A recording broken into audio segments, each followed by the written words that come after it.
बच्चों, इस वीडियो में हम लोग सॉल्व करेंगे एनसीईआरटी के एक्सरसाइज 10.2 का question number 11। Show that this vector and this vector, दो ठो वेक्टर दिए हैं, आर कोलिनियर। ये एक ही लाइन को रिप्रेजेंट कर रहे हैं, यानी जैसे एक वेक्टर ये और दूसरा वेक्टर ये, या एक वेक्टर ये दूसरा वेक्टर ये, तो ये कोलिनियर है। अगर दो वेक्टर, एक फार्मूला आप नोट करिए, two vectors, vector A and vector B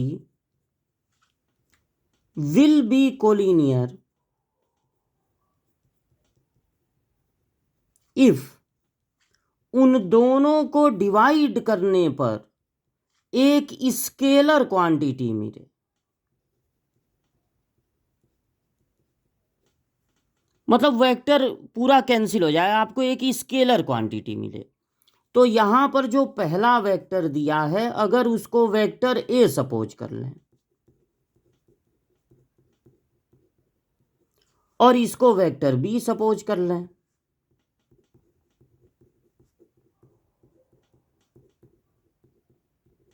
ठीक। अब ये पता लगाने के लिए कि ये दोनों वेक्टर कोलिनियर हैं कि नहीं, वेक्टर ए को वेक्टर बी से डिवाइड किया जाए।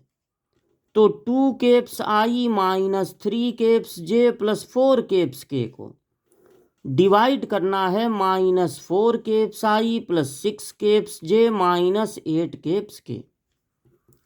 तो 2i minus 3j plus 4k।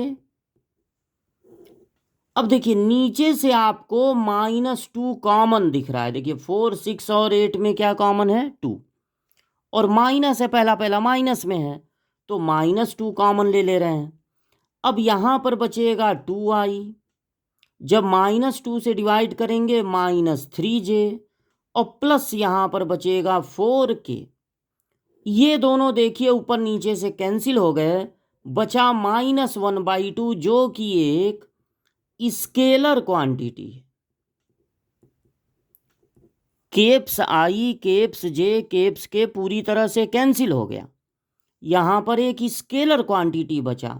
इसका मतलब है कि vector A and vector B are collinear.